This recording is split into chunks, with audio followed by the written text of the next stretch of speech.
Welcome in, everyone, to episode 33 of Tape to Tape. We are recording on Tuesday evening, April 23rd.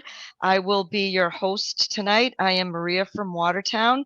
I'm going to be joined by my ever so knowledgeable and popular co-host, Caroline. And we are tonight going to be joined by a very, very special guest that I can't even express how excited we are to have this young lady join us on our podcast tonight. So we are going to welcome in Bridgette Proulx, who is currently working with WEEI, one of her many jobs, I must say. She produces on WEEI. She provides content, hockey-related content for WEEI. She's also writing for WEEI. She is a play-by-play voice for the Women's Professional Hockey League. She also calls games for Hockey East. So, Bridgette, welcome in. We're so excited and so appreciative that you've given us your time to talk hockey tonight. Yeah, no problem. I'm always down to talk hockey. Very exciting. Well, yeah, and you got. Yep, and I neglected to mention that Bridgette is also a host of a podcast that is on WEEI called Sunday. The Skate Pod. to Skate. Yeah, the Skate Pod, joined by Scott McLaughlin, who's also pushing out some great content right now for the WEEI website, and Brian DeFelice. So you can check out those episodes on Apple, and you are also on the YouTube platform. Is that correct? Yes. Yeah, we put up our podcast through like the WEI YouTube as well. Awesome. So before we get started, we like to do a little bit of setting of the table for our listeners. And, you know, tonight we're going to talk about finally, any hockey fan's dream, which is an iconic original six matchup between the Boston Bruins and the Toronto Maple Leafs. There have been 2 games played to date. We'll chat about both of those games. We'll do a little bit of around the league summary because there have been some crazy games already this early in round 1. You know, I wonder if the New York Islanders fans have come out from the fetal position yet after that game last night. And we're going to play a little game called Which Goalie is Behind Door Number 2? I don't even know if we need to play this game any further at this juncture. But Bridgette, we'd like to just also, hear a little bit about, before we talk hockey, a little bit about, your background, what inspired you to develop clearly what is a passion for the sport of hockey. Yeah, so basically I started really getting into the NHL when I was maybe in like 8th grade, or I was a teenager. And then when I was in high school, I was trying to figure out what did I want to go to college for, or what did I want to do for work. And my dad said, don't do something you hate, because he doesn't like the job that he's done for a long time. He said, don't do something like me, like that you hate. He said, what's something you could do every day without getting tired? And I said, I could talk about hockey every day. and I do. So I went to school. And I'm so jelly. That doesn't feel like work. I mean, this week for me, I was at the Garden, game 1 and game 2, going to the press conferences after the game, in the locker room, interviewing players. It's crazy to, if I had told high school me that was making that decision, okay, when you're in your 20s, you'll be in the locker room talking to players and all that stuff, I'd be like, wow, okay, you made it, you did it. So that's what I was hoping to do. And lucky for me, when I took the job at WEI, I actually was really working Red Sox. But I wiggled my way into hockey slowly, and now I've kind of made my smart move. Living the dream. I always used to say to my students, because I used to work in higher education a lifetime ago, that if you do what you love, you never work a day in your life. And I've never worked a day in my life. And so hopefully you haven't either. It's, what the only thing that's getting to me right now is how tired and exhausting a playoff run is and covering it, and just emotionally exhausting too. Yeah. So I'm like catching up on sleep still. So are you watching all of the games? So I would assume that you're trying to watch as many games as possible, given the content and the platform that you have on WEEI. Yeah, for us. So obviously it's hard for us to watch the games that are going on when the Bruins are on. We follow it, but we're not really able to watch it too much. So a lot of the times the next day I'll catch like NHL on the fly, or if there's something I really in particular want to go back and look at, I'll tune in because I have them all recorded. So usually I have to watch them a little bit later, except for on off days like today. So yeah, I follow it as much as I can. The Rempe stuff is funny to me. Vegas, the Empire State Building. I mean, come on, people. That's a good one. I haven't heard that one. Yeah, no, that's what they refer to him on the broadcast, is the Empire State Building. I can see why. He's huge. He's just crazy too. Yeah, we've had a couple of conversations on prior episodes about him. I'm not sure that he'll have a long and sustained career if he continued on the path that he first broke into the league on. He seems to have settled down a little bit. Probably because his face got broke so many times. He keep doing it, but he's. I mean, I worry if the Bruins make it to a conference finals with New York. Yeah. No. I mean, if they didn't have Pat Maroon, there'd be no match for him. No. And I'm not sure, honestly. I don't know how even Pat Maroon. Me neither. Would match up against. The kid is, no disrespect to Pat, much younger. he seems bigger and stronger, right? And yeah, and you saw what he did to Reeves. Like Reeves said that was the most difficult fight of his career, and Reeves has been a fighter since he came into the league. So yeah, I don't know if Maroon matches up. I think Maroon probably does get beaten up pretty bad by him, but he's at least willing to step in with him if he has to go up against him. So I don't know. That's a tough matchup for anyone. Like you said, I don't know if there's anyone that really wants to go with him. Yeah, I can't imagine you want to antagonize him, but and maybe. Yeah, no, you're right. He seems to like that limelight and spotlight when it's on him, right? Good, bad, or ugly. And again, I'm not sure that will serve him. It may not get the respect of a lot of other players around the league. He may get the respect of his teammates for a period of time, but across the league, I'm not sure how well received that's going to be over a long period of time. Doesn't seem sustainable. No, I agree with you.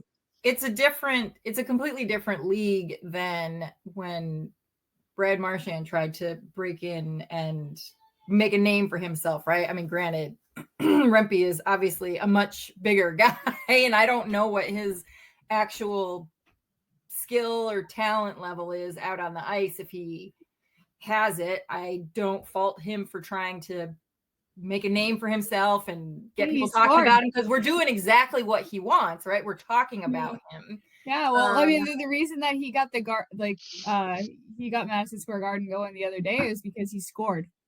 And everyone was like, "Oh my God, he scored!" He can actually play hockey, right? As opposed to just running people over.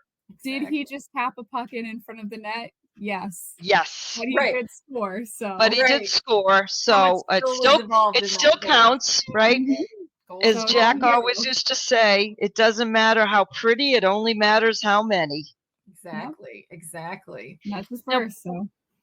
Now, Bridgette, Boston is known for its sports talk radio market, and for the longest time, there weren't a lot of prominent women, at the forefront. And myself personally, I think WEEI in the last couple of years has done a very good job, providing women at the station with platforms. You've got Courtney Cox, who's a show host on WEEI, which is a major morning market show, the Greg Hill Show.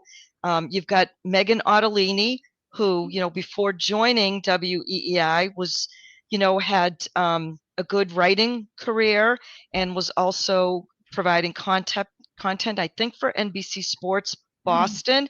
She's slotted in almost seamlessly with Fourier and Lou, and now with Adam Jones and Christian Arcand, and then yourself. So has there been any kind of difficulties for you breaking in as a woman in virtually what's been a male dominated field? Because I don't see the other station being as progressive as WEEI has been over the last handful of years. Yeah, we had Trenny too. She was before everyone when I first got there. She had a weekend show. That's right. Trenny had a show. And then it was Danielle Murr who came over with Greg Hill from AAF. So she was early too, and then obviously they wanted to replace her with another female host, so that's where we get Courtney Cox from. It's been good. When I first started, there were really no women in the building on weekdays. So now it's been 6 years since I started there. But awesome. in terms of difficulties breaking into the business, I would say if you're comfortable just being the only woman in a room, then you'll be okay. For me, a lot of the times that was it. It was just like, okay, I'm gonna walk in, I'm the only one. Like my first job out of college, I worked in North Carolina for IMG. We had 70 hosts, 70 like intermission halftime hosts. 69 were men and 1 was me. So it was very, very male dominated. And the only thing was nobody was ever disrespectful to me. The only thing was people just really didn't come talk to me. I think they didn't think I had much in common with them, even though I do probably exactly the same thing they do, which is broadcast sports, go home, watch more sports. That's so a lot of the times I'm lucky. I think this generation of women that are my age, we get treated better than generations past. So there are people that are very keenly aware that if they say the wrong thing or make you uncomfortable, that they shouldn't be doing those things. So I think that because of women that came before, we don't deal with the same kind of harassment that has gone on in the past. Now, granted, I do occasionally get some comments that I'm like, okay, what the hell is that? Like one person I worked with this year, I showed up to broadcast a college hockey game, and he asked if I'd ever done this before. And I was like, "Did you think I just walked in off the street? Like, what? How do you think I get hired?" Dude, are you kidding me with that question right now? And so I was like, I don't think you asked that. That's the thing. It's like the stuff that's like subtle, more subtle. Yeah. Would you have asked that to a guy? I don't think so. But I don't think so. Yeah. And that's an appropriate response, honestly, because I've gone to that where I've said, are you asking me this because I'm a woman? Because I don't think you'd be asking a guy that. And you get the look like, oh, I didn't mean anything by that. Yeah, you did. Right. Exactly. I didn't know what to say. A lot of the times I'm caught so off guard that I just don't even, I just like look at them and I'm like, yeah. A huge mission, I think, of our podcast has been to just show how you can have a regular Bruins and general hockey talk where you've got 2 women who are knowledgeable and make, I think, good points about the things about the game. Because what we have to say is just as valid. And, I don't see a lot of women co-hosting, let alone either on their own hosting a podcast or having a group of women talking hockey. But how many hockey podcasts do we all listen to on a regular basis that are just men? And I think it's just the idea of having women just having that same conversation. Like the conversation is essentially the same. It's just who's delivering it, just to kind of get people to recognize that, like, you shouldn't be surprised when I start talking about hockey, or when I say like, okay, in this period, the Bruins have to do X, Y, and Z. And if they do that, this will happen. Like, you should not be surprised that I said that. And plenty of times, not even any kind of intention to discount what I have to say, or like they're not being like rude or mean or anything, but plenty of times I've had conversations with other guys where they're like, oh wow, you really do know a lot. I'm like, yeah, because I love this. Like, yeah, I know what I'm talking about. It's the same as being an expert in anything else, right? Like if you're like the best eye doctor, just to pick a random thing, like whoever researches it and practices it the most and like lives it the most knows what they're talking about. It doesn't have anything to do with anything else. Yeah. So and I'm of the mindset, you know, I'm very flattered when someone says, hey, you made a really good point. But sometimes I'm even more flattered by like almost a dissent to the point that I've made, which means, okay, you actually listened to what I said. You might not agree with it, but now we can have a conversation about it, because now I can hear your point. Maybe I'm going to learn something from you that I may have missed in the point that I was trying to make. So yeah. So how do you balance it all, Bridgette? Because you've got your, you know, you've got your hands in, you're wearing a lot of different hats, right? How do you do it all, and you do it all well? I think I said yes to a lot of things this year. This year was really hard for me. It looks like you did, yes. Yeah, so my philosophy is you say yes to stuff even if you don't necessarily know exactly where it could lead you. You say yes to help people out, and they you know, you never know what's going to happen. So 2 years ago, I said yes to broadcasting a random Merrimack women's hockey game because my friend needed a fill-in. I said, okay, you know, I'm just going to get more reps, do the play-by-play. I show up. The commissioner of Hockey East was there, comes up to me in the second intermission, pulls me away, says, do you want a job working for Hockey East? Just a random game that I wasn't going to do. So like you say yes to a lot of stuff and you see what happens basically. And this year I kept saying yes to other things. And so I was working for Hockey East on Nesson. I was working for Providence College. I started out the season with Yale, but quit that part way through to do some of the other stuff that I was doing. Said yes to the Bean Pot, said yes to the PWHL.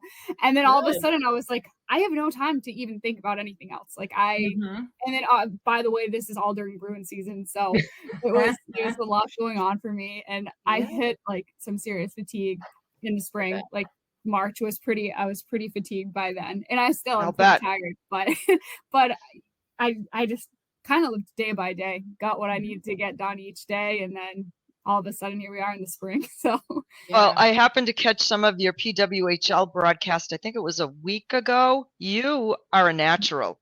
Like you just sound so poised and so knowledgeable and just so comfortable with, you know, going over, you know, the rosters for each team, and you know, the strategy of the game, what one team had to do over the other team. It was so refreshing to hear. Thank you. Yeah, so I put a lot of time into research. I have some like really cool advanced analytics that I go through that we have through the PWHL, and it's like I can go through every goal any of them have ever scored. I can go through every save a goalie has ever made, every face-off. So I go like in deep in watching the video and going through stats and stuff, but I also take a lot of stock in what when I talk to the coaches, what they say about you know, just picking up different things. And sometimes I pick up stuff from coaches that's not even doesn't even have to do with that game, but I like something that someone else said that I can apply. You just absorb it all. The more you do, it just kind of is there, and you know, you have to be kind of in the moment. It's live TV, so hopefully you output the right like you have the relevant thing to output, but it's all in there. So it's just about being confident and you know, well, you are one massive sponge, my friend. You like you are just absorbing it, and it's so refreshing, and it's invigorating, right? It makes you want to just like okay, maybe in my next life I could do something like this, in my retirement years, perhaps. Oh, there you go. Yeah, it's a lot. It's a lot of fun. That's awesome. It's good. And then when it's rewarding, right? Sometimes this week I've gotten some nasty tweets and whatnot, but I don't know if it's related to Toronto. I don't know. No, it probably is. You know what's a beautiful thing? Block. I love that button. Block, mute. Exactly. Someone commented this week on our last Sunday skate, the girl. I'm glad you corrected the girl. I was like, you're kidding me. But it's also like I kind of laugh at that. Like sometimes in the moment I'm like, oh, that's rude. But then afterwards I'm like, that's just whatever. Yeah. It serves no purpose in clapping back. They just, allowing them to say that just shows the closed-mindedness and the ignorance of the individual who's actually calling the radio station to say these things, or actually taking the time to be so brave to sit behind their laptop and type something. It means you live rent-free in their head. I guess so. It's just like I've had people find my Instagram, scroll through pictures to find one of me broadcasting and comment on it like that I shouldn't say XYZ. Like you went through all this effort. You went through all that trouble, you loser. I don't get it. But that being said, it's mostly rewarding. Like when the work comes out and you're proud of it, that's a good feeling. That's awesome. Yep. Well, we should give them something to talk about, because I have a lot to say about the first two games. Yes. I just have one question. I'm going to put you on the spot. You don't have to answer it. I think I know the answer, but who's your favorite WEEI radio personality? Does that mean like weekends? Doesn't matter, not just doesn't matter. This might surprise you actually, because, and this is just because he's a great guy too. I love Fitzy. Fitzy knows everything. Fitzy's just everything. Yeah, I thought you'd say Razor for sure, but Razor he's not. I wouldn't call him a host. Fitzy's a host. Yeah, that's true. Yeah. So like personality, if we're talking about guests and everything, obviously my co-host, right? So yeah. But if we're talking about like hosts, like of a regular show outside of my my show, Fitzy's he's very intelligent. I think people don't really give him the credit for it because he's got that like persona, the kind of like fanboy persona, but he's actually really smart and really nice. And I have to say, he and Andy Hart together are very good. They're good listening. They're really good listening together. So I think they balance each other quite well. And just for our listeners too, if you need some hockey talk, Sunday mornings, 9 to 11, Sunday Skate with Scott McLaughlin, Bridgette Proulx, and Andrew Raycroft. It's good, really, really good content, and I would give them a listen on Sunday morning. They have open phone lines. They'll take your calls. They're always very gracious. They'll even check up on you if you're missing in action. Maria calls every week, and then all of a sudden she wasn't there, and I was like, I'm a little bit concerned. Right. Where'd she go? I was like, this isn't like, usually she's first in line. I know, I hear about it too. So let's talk some more hockey. Let's talk about some games.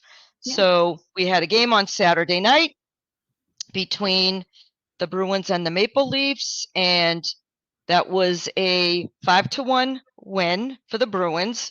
And the big storyline leading up to that game was, of course, which goalie was going to be behind door number 1, door number 2, door number 3, pick a door, right? And so, I think there might have been, a little bit of gamemanship, which was pretty enjoyable, I think, leading up to that. Don't you feel the same way? I wonder what Montgomery was thinking. Like, he must have been laughing behind the scenes. You have to be laughing, right? Why not have fun with it at this point in time? My favorite line was when someone asked him who was going to be in net, and he said, I didn't even tell my wife. I'm not going to tell you. Mhm. That was awesome. Yeah, nobody knows. Maria, do you remember who did I say? Who did I say? Who did I say would be in net? Who should be in net? Who did I say? You called it, my friend. You called it. I've been right both games. I thought Swayman was going to start game 1. That one was a weird gut feeling that I had. I was like, I just feel like it's going to be Swayman. And then I did think they were going to rotate. So I didn't necessarily want Allmark in game 2, not because I don't trust him, because I just thought Swayman 1-2, Allmark 3 would have been what I would have done after what I saw in game 1. But I did guess it right both times. Now, is it really a guess if you go back in hindsight that just continuing the rotation? So it wasn't like it was there for us right in front of our eyes, I guess, the whole time, but we didn't know if that was going to continue. Yeah. Well, I think what threw people off a little bit is, hearing both Montgomery and Don Sweeney say, we know what the plan is and our goalies know what the plan is. So that, might have led you to believe, are they considering maybe doing something a little bit different or other than their standard goalie rotation? So I kind of enjoy the Schadenfreude of it and listening to, some of the sports talk radio show hosts on both stations basically demanding that he needs to tell us who's going to start. He doesn't need to tell you a goddamn thing. Right. Okay? He doesn't need to tell us, any of us, anything. There were 2 times that before we were playing this whole playoff game, like there was 2 times that we spoke to him earlier in the season in March and in April when he did tell us what he was going to do. But we didn't know if we could believe him. But like after, in hindsight, that he was telling the truth about it was when we were in Montreal. Scott and I traveled up to Montreal. We talked to him before one of the games, and Scott asked him about the goalie rotation, and he said, if we don't get a guy a majority of time down the stretch in the end of the regular season, then we're not going to do that in the playoffs. And what did they do to the end of the season? They rotated. And so that was one time where he was honest about it. That was all the way back in March. So we kind of had that in our mind. And then early in April, he said, if we're doing a rotation, we're probably going to rotate for the first 4 games of the series and then decide from there. So I think now that we've seen what happened 1 and 2, I think we can be pretty confident Swayman 3, Allmark 4, and then with that sample size, see who matches up best for the rest of the series. And that's perfectly logical the way you just explained it, because I can't remember if it was Sweeney or Montgomery who said, ultimately it's going to be a performance-based decision. So if one of those 2, right, comes out being, sharper, more prepared, however way you want to analyze it, they have given themselves that opportunity to make that decision of going with one or the other based on the performance of both of them. Yeah, exactly. And I think if you think about it in another aspect, it's not just about kind of what you talked about, Bridgette, because I think that's what is front of mind for everybody. But if you think about it also a little bit a step further, 2 things. One, this is quite literally how these 2 goalies have trained all season, right? Like you had kind of alluded to earlier in our conversation, where not a one of them this year played any kind of significant stretch of time. Swayman did a little bit when there was question about Ali. Linus was hurt, I think. I think he had a little tweak. Yeah. Right. But like this that is didn't what last their bodies super know. long. Yeah, exactly. This is how they've trained literally all year. And then you want to have their bodies do something different. Like it doesn't necessarily make a ton of sense. Like these athletes are extremely fine-tuned to a certain way. Look at what happened after the CBA break, and then not just with the Bruins, right? Like a ton of players, like you just don't play for 10 days and all of a sudden, you can see it because they're so fine-tuned.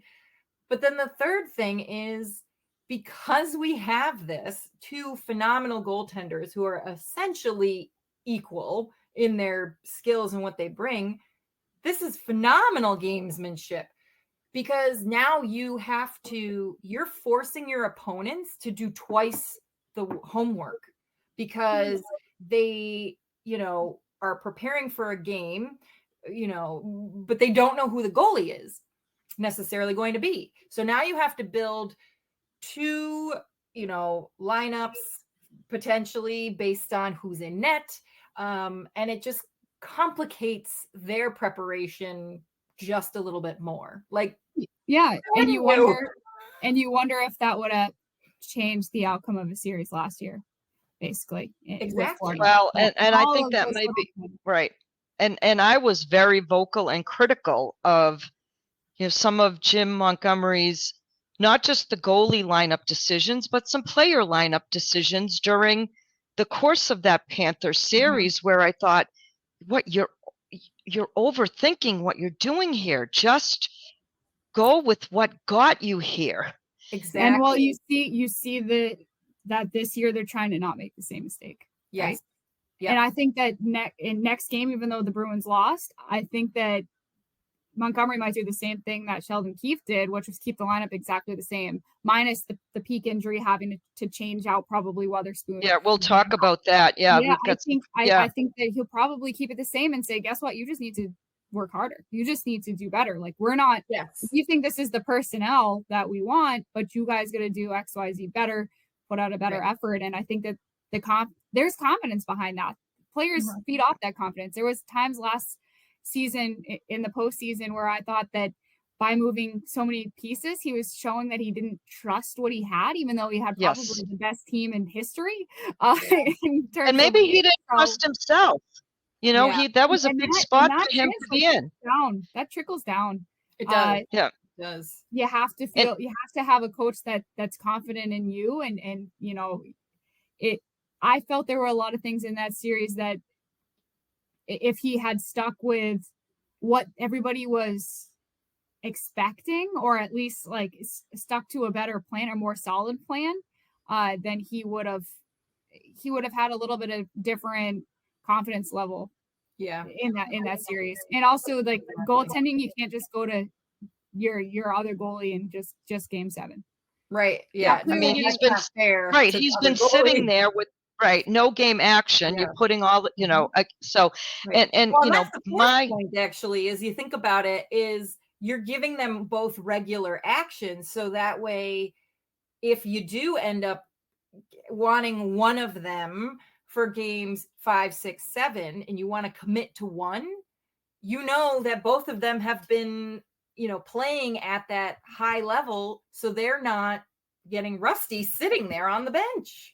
And if you tell them these 4 games, you're both getting your even chance, but after that, we're gonna play it off of the results, then you make them play. That elevates their level for the first 4 games, because they want to be the guy that gets the rest. They want to be that guy. Yeah. So, I was happy that it started with the rotation. The goalie. Both goalies have been this team's best identity all season long. It's been a strength of this team all season long, and to think that you might, depart from that strength because people want you to hold to tradition seems a little bit nonsensical to me. Are you going to call in and tell Razor that on Sunday? Yes, I will. You better. You know what? You know what I'm going to tell him? I'm going to tell him Friday night while I buy him a beer at the event at the sporting deck at the Omni. Yes. Oh my God! Because I don't want it to be on air. I call him out so many times, like multiple times this season. I've brought up the fact that I'm like, I distinctly remember him talking about this last year on Morning Brew. And he even toyed with the idea this year. And I'm like, I get it. I get where he's coming from. But he's coming from this tradition of having a single goalie, right? Like even I mean, there's think not it's even like the anyone, any competitor other in team him. that's close to having some sort of Mm. level of tandem. Like, yes, they are playing, the starting goalies are playing fewer and fewer games, but like this is not the same. So why No. would you do it? And it blew up in Monty's face because I agree. I think that he was doing what the talking heads, the you know, the traditionalists were all saying. It's like, okay, it's playoffs. This is what you do in playoffs. And it's like, but that's not how they played the game all year. I know. Do you remember everyone thought he threw goalie Bob under the bus last year because he said, well, this is what goalie Bob told us to do. Well, goalie Bob is a traditionalist. And Montgomery, Exactly. I think Montgomery might have been more inclined. He trusts Bob Essenza, the goalie coach. So he was going off of what he said. But this year, I think Montgomery said, no, I'm making the decision. This is what we're doing. Mhm. We're going for it. And I think I did. Go ahead. I'm sorry. Go ahead. Yep. I was just gonna say, I think Razor is the way he is because he was so competitive for the net that he can't conceive there being like a competition for it in which both guys Right. get to share it. He sees it as like what is it, some perfect world, like, because if you're a goalie, you want the net 100%, and I think Sure. both of these goalies also feel that way, but Yeah. they also might have a better chance of winning when they do what they've been doing all year. So You have to do what's right to win the game, right? I think nobody would argue with the idea of you do what it takes to win these games. But this is a non-traditional approach. It's been, 2 full seasons now, and yet it still seems to be very difficult to buy into it in this, what I have now taken to calling the playoffs the high holy days. Like, it's the most sacred time of year, it's the most significant time of the year, and there are rules and traditions. And here they are breaking them, proving that it is something that can work, and when they didn't do it, it backfired. So like, Well, it's going to work when they get out of the first round. If right. We'll never by get some of it if they don't. Right. If they don't, then we're still going to believe hear all of this rehashing all over again for Right. ad nauseum until free agency. But for now, I myself am glad that he's made a commitment to sticking to what has been this team's solid and consistent strength all year long. Mhm. Now, in terms of the 2 games that we just witnessed, I think that each team did the same thing to each other in both of their wins.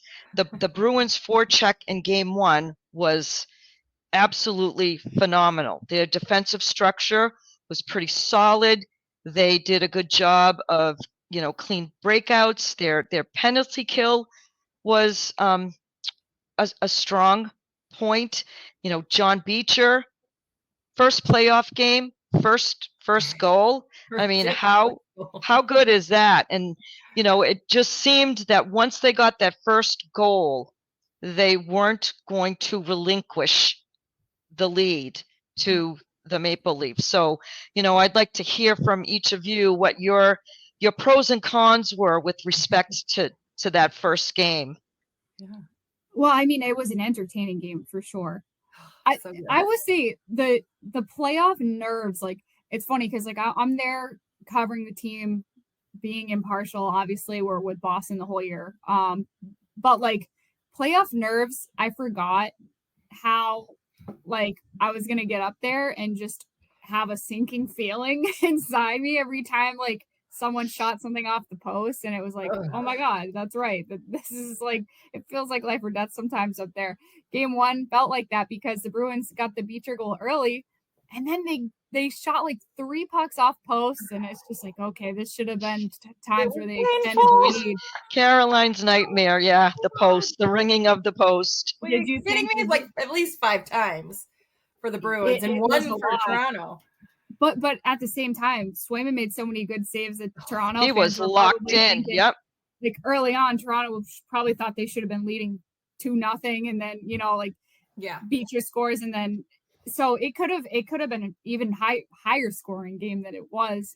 5-1's already pretty high, obviously on the Boston side, not on the Toronto side, but they had a lot of things going right in the first game, and some question marks were answered, like how healthy is Pat Maroon? While he's willing to go in and make these kind of huge hits, you're thinking, okay, his back must be healed. He doesn't seem to be worried about going in and doing it. He only played 2 regular season games with the Bruins, so I was kind of wondering, is he, first of all, playoff speed, second of all, fully healthy? Yep. And then he throws Liljegren into the bench and everybody goes crazy, and he has 6 hits in the game, and he had an impact. He had an assist on the Beecher goal too. So fourth line looked good. I think depth was a strength of the Bruins in game 1. Everybody was doing little things right. They had issues breaking out the puck in both games though. And that's really one of the main issues in game 2. There was a little bit of a sequence in game 1 where I thought, oh, here we go again. Just make a hockey play and get the puck out of your end. And I think in game 1, Morgan Geekie looked not ready for prime time to start the game. I don't know if it was, nerves or unsettledness, or he just looked, a little out of sorts.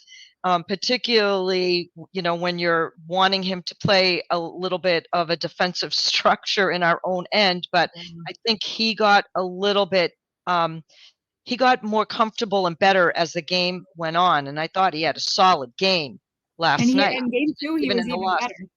He was. He's a guy who I saw as soon as the Bruins brought him on to the team. So I have a data analyst by training. I do hockey analytics for fun, like literally just for fun, right? Because I want to understand like who these players are and get to know kind of if there are things that I can tell about them through their numbers. And he's one that I figured out pretty quickly that if you give him more minutes, he's going to get better and better. And he's just one of those players who I think the more that he's used, the more comfortable he is, the more assertive he is. And I think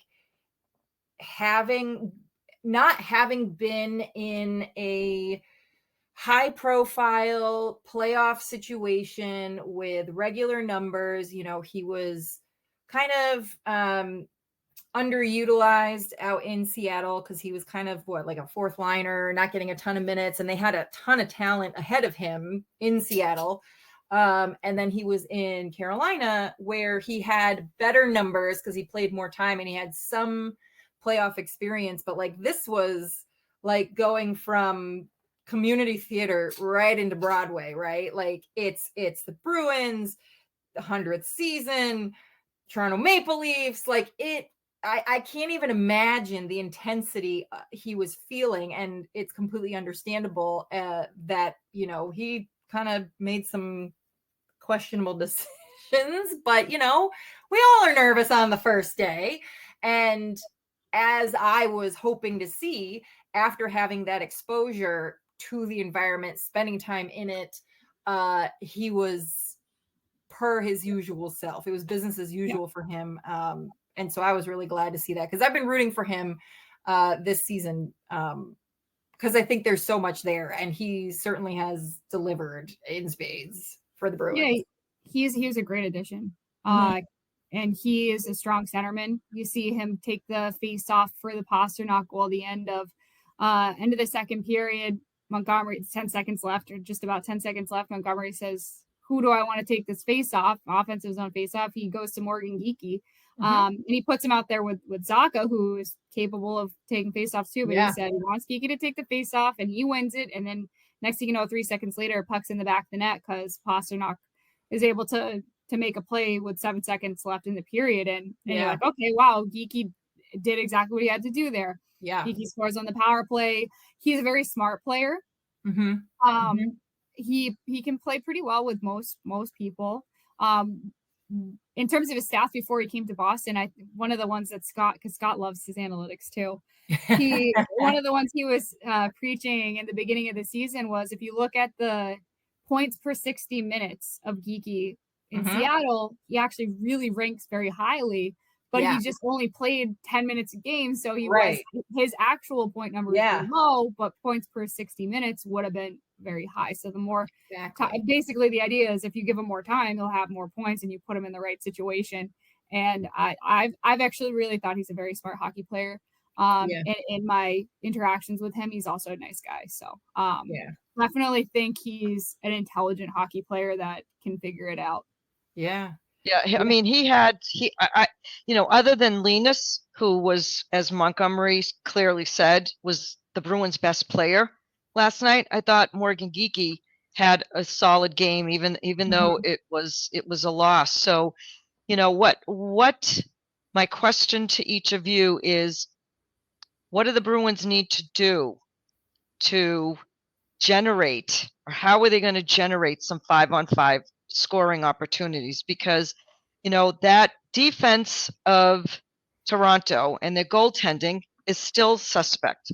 Like, on paper, you're better in both areas.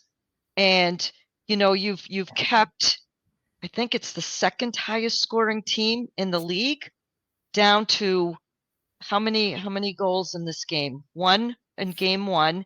And three, so 4. Well, and one's an empty net. So, you're doing something right in that regard. So how do you take advantage and get some 5-on-5 sustained 5-on-5 scoring pressure and goals in? For me, they have to take advantage of some very specific opportunities, because I think what Toronto does is they open themselves up to disaster, quite frankly, with some of their long passing. And what we saw that went really well in game one. I mean, the number of times, I think there was like a really huge one by Carlo where, I mean, with his long reach, because he's a big dude, I mean, he was just picking pucks as they were getting passed, right? So like, take advantage of those, because Toronto is doing that a ton. And then book it to that net, because they've got a sieve who loves to move. And if you can just interrupt those passes and throw every shot you have at this guy, you're going to end up with a ton of goals. I mean, I almost kind of feel bad for the goalie. Not everyone can be as fantastic as Jeremy Swayman or Linus Ullmark. And the defense in front of him is just mediocre at best. So for me, they've just got to really pay attention to when those situations are happening, and they've got to be fast and insert themselves there. I think that good way to overwhelm and goalies are always put in a bad situation when you force a turnover on your forecheck, because they're, if you're Samsonov and Toronto has the puck and you're thinking it's going to go the other way, next thing you know, someone like Lauko or Beecher or someone picks off a pass, pops the puck back out in front, and you don't have a whole lot of time to react. So forechecking can be a really big key in possession, as well as creating a good scoring chance. And that goes for every line. The fourth line had been doing it pretty well. Third line, that could be a strength of them too, because I think Frederick's good at that. Lauko's good at that on the third line. Beecher, and they have a lot of players in the bottom six that are great at that. Top six, I've been a little bit underwhelmed with the offense from Marchand. Yeah. I know they're getting a tough. I'm a little worried. I was going to bring that up. If anyone is concerned that, there's something, that's we're not aware of. He's still skating well.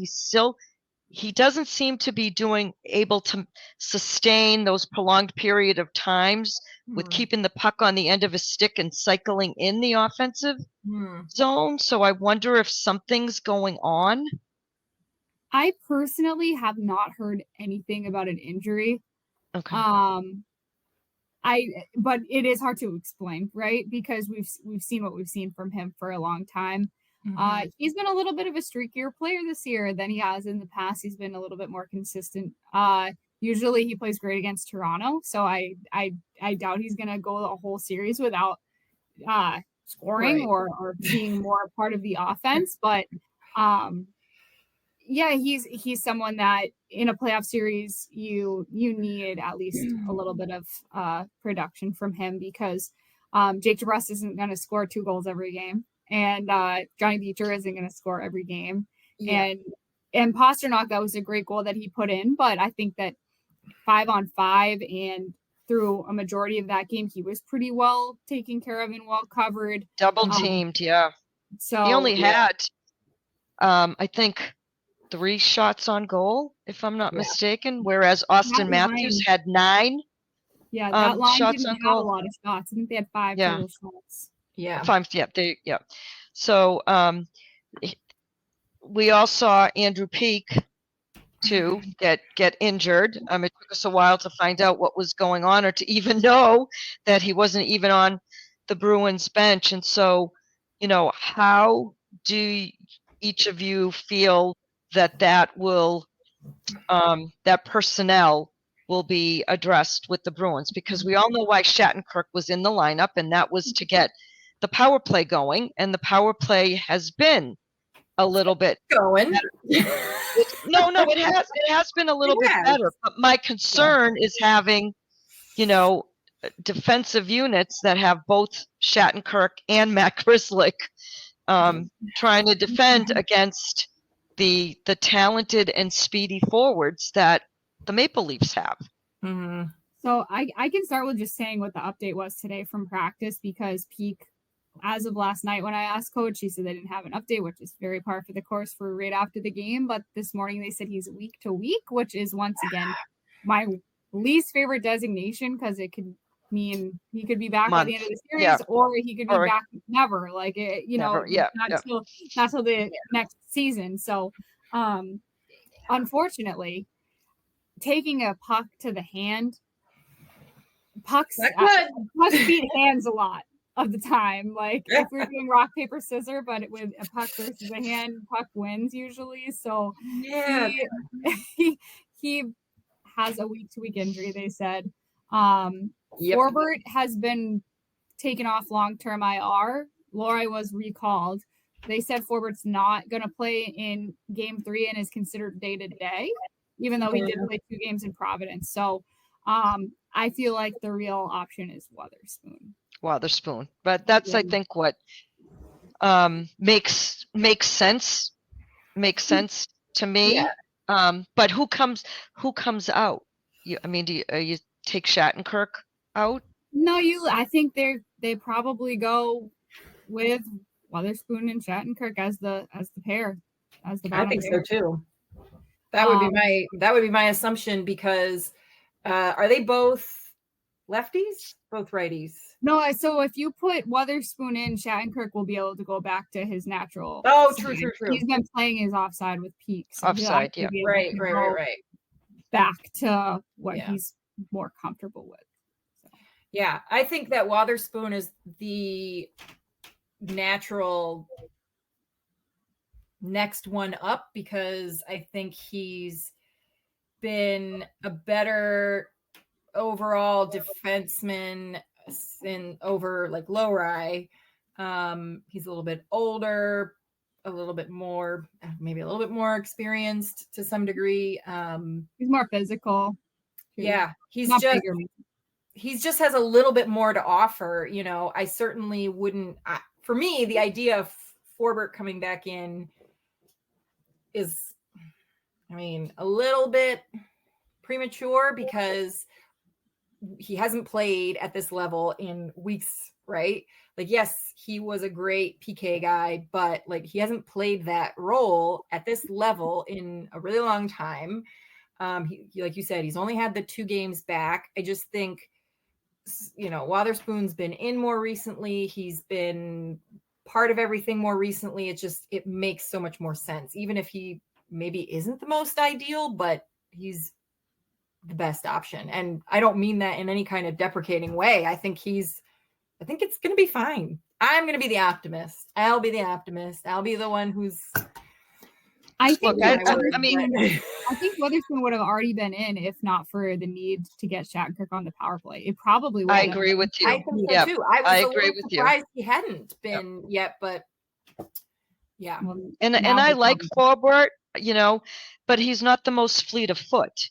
You know, you know, he's a good stay at home defenseman. You know, he might be able to, you know, rush the puck in here and there, but I worry about, you know, having been off the ice and not having, you know, the pace of play even in a regular season game, him being able to keep up in not only the playoffs, but with a team that, you know, Toronto is fast. And, you know, the Bruins have consistently over the years struggled with teams that are faster than they are, and they've never been known for their, you know, their speed themselves. So you know, I would give him a little bit more time, you know, maybe get him a game at home in the next round, to I think get we might his, see him. I think we might see him sooner than the next round. I think we might see him in this round. in this round.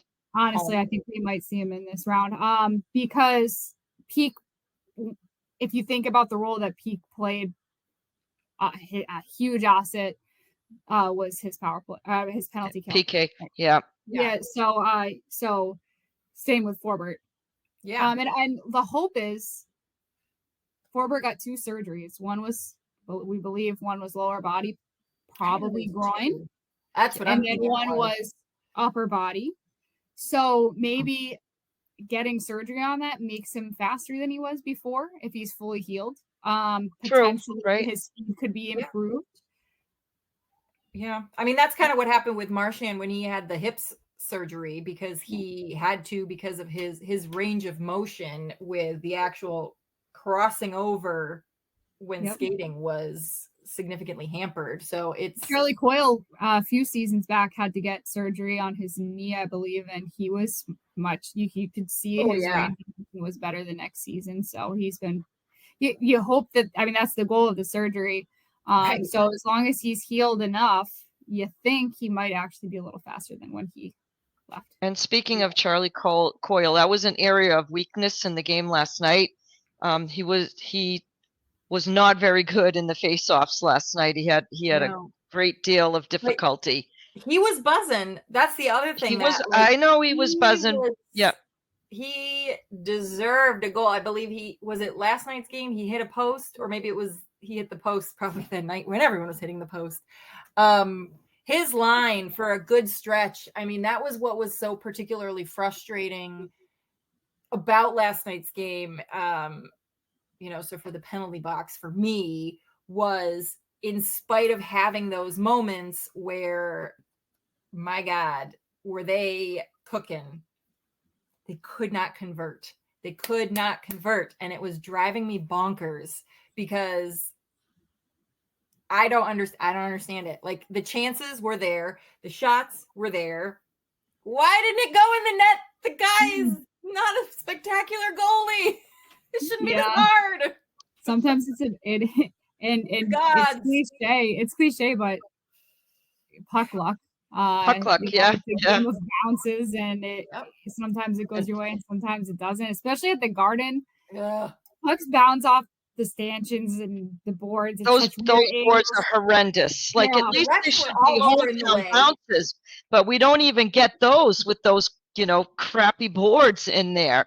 I want to be mindful of your time, Bridgette, because I know there are other games that you need to pay attention to. Series predictions for. So I said this.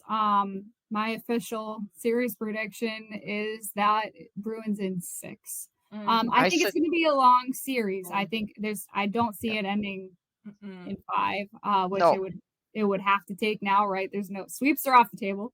I think it's going to be 6 or 7. I say 6, and this is actually more of a personal thing for me. Game 7 would be a very difficult game for me to make it to. Your schedule wouldn't allow it, so the Bruins need to do it in 6. I have a PWHL broadcast on the same day at 3:30, and that game would be probably 8:20. I might be able to make it back in time. Tight. But I was hoping that it wouldn't take that. But what that means is that they would have to take it in Toronto. So they would have to win on the road. That would be, and also means that they got to take either game 3 or 4 on the road as well. So yeah, I said Bruins in 6. Mm-hmm. If they can stay out of the penalty box and generate some 5-on-5 scoring, they can beat this team. They can beat this team.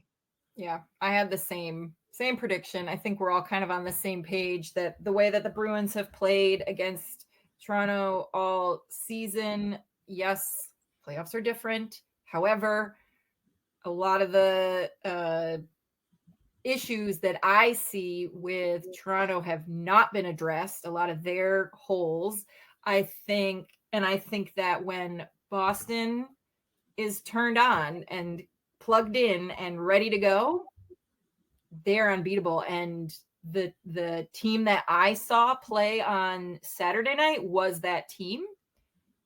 And I'm not saying that last night's game was not good. It was a good game. They led for most of it. Like they weren't terrible. We've seen some stinkers. My God, this season have we seen some stinkers? No, that was not what that was. How about last playoffs? How about last first round? No, please. Yeah. God, that was right. Yeah. No, I still have PTSD. I can't even. Yeah. High quality loss, not mad, bad luck, things that can be addressed. They just can't make mental mistakes. They can't have too many men on the ice penalties. You cannot give a team like the Toronto Maple Leafs, you can't hand them opportunities such as that. And guess what? That was the penalty kill that Pete got hurt on. Yeah. Too many men. Yeah. It wasn't even one that was worth it, right? Like it's not like it was. No. Yeah. So you open your players up for injury when you're penalty killing, blocking shots, and so and I'll take it one step further. Yeah. Was it Matt Grzelcyk who couldn't make a play on the puck to get the puck out, which precipitated that whole crap storm to begin with? But anyways, I can save my Matt Grzelcyk rant for another podcast. I won't go off on a tangent. Yes, Scott and Brian didn't agree with me that Grzelcyk in game 1 got pushed around a lot. So much. He did. So much. He got pushed around. I don't think he's a bad player, and I don't think he's played bad in the series. I think that he's trying to do the right things, and when he has space, he does the right thing every time. But when he doesn't have space, he loses the puck because he's just bumped off of it. And I am not one of the big Matt Grzelcyk critics. It's just watching what is in front of me. I see that happen a lot. Yeah. And more so in these last 2 games than I think I have in like any other game in particular this season I can recall off the top of my mind. Yeah. Well, Maria, I think every single time, every game, I swear every other episode, I'm saying Matt Grzelcyk, when he's good, my God, is he good? But when he messes up, holy cow, is it bad?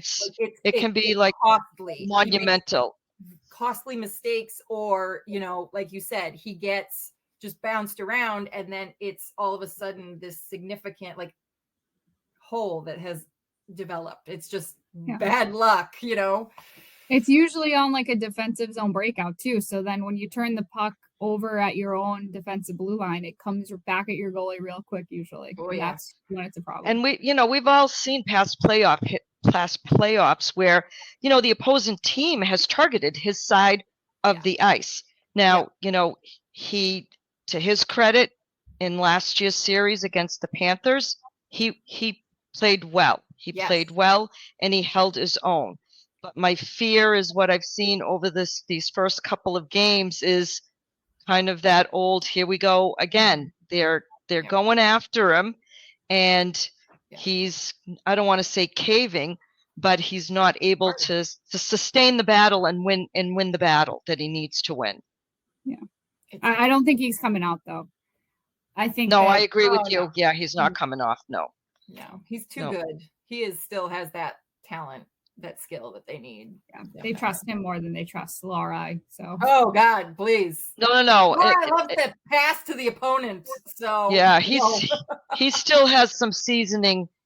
He still has some seasoning. He still Mhm. has a lot of hesitation to his Yeah. decision making, particularly in the defensive zone. So yeah, He'll I get think there. I'm okay with him He's just a kind of baby. watching and learning for the time being. Yeah. So Bridgette, thank you so much. We can't thank you enough for your insight, for your time, for providing us with really good hockey content. And I can't encourage our listeners enough to check out all that WEEI has to offer by way of hockey content, either by listening to the podcast, listening to Sunday Skate on Sunday morning, reading the articles that are posted on the Odyssey website under WEEI's banner. So here's to a long playoff run for the Boston Bruins. Ooh, here's hoping. that longer than last year, right? That's all we're asking for. It's got to be, right? It's got to be longer than last year. I can't I go into withdrawals in the summer. Like I don't even know what to do with myself. So it's got to be longer. And to the Islanders fans, there's still hope. This really hurts right now, but there's still hope. Is there? I'm trying to be optimistic. Usually the roles are reversed here. What are you doing tonight? Sorry. Sometimes, you gotta play the other side every once in a while. Exactly. Yeah, it's opposite day. It's opposite day on Tape to Tape podcast. Oh my God. Bridgette, where can folks find you on social media? So if you're watching this, my name right there, Bridgette Proulx. It's kind of hard to spell if you aren't seeing it. It's BridgetteProulx. And that's my handle on Twitter and Instagram. And then you can find the content that I do the way Maria just said, awesome. YouTube, WEEI.com, and on the radio. Fantastic. Awesome. Or on TV for my other job. So on Nesson. So on Nesson. That's right. On Nesson. Yeah. Fantastic. Well, thank you so much. This was a lot of fun. Yeah. It was great, guys. Yeah, it's a good. Hockey talk is awesome. We could talk hockey all day, every day. So it's nice to have this avenue to just express our thoughts and opinions, which are all our own. Our listeners may not always agree with what we have to say, but that's okay. That's how we develop discourse. Yes. Yep. They should join in on our Discord channel to have some of that one-on-one conversation with us. We like to post all that kind of stuff in our show notes. But yeah, we will be back next week. I don't know what the schedule is. We're going to find out. I guess we're kind of on the fly. But... Tuesday night will be game 5. All right. So then we'll probably be recording next Wednesday. Correct. But as always, go Bees. Go Bees.